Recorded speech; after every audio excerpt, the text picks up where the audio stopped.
International women's day महिला दिनकथा।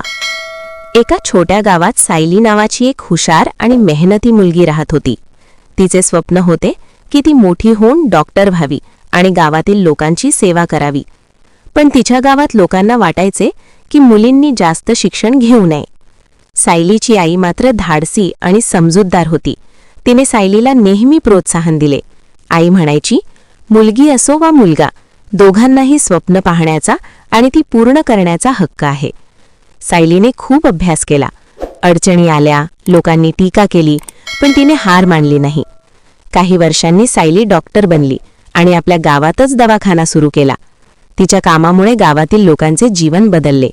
आता गावात मुलींना शिक्षण देण्यास सर्वजण तयार झाले। महिला दिनाच्या दिवशी गावात सायलीचा सत्कार झाला।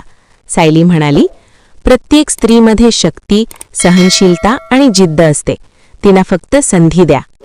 बोध: स्त्रियांना समान हक्क आणि संधी दिल्यास त्या कोणतेही स्वप्न पूर्ण करू शकतात।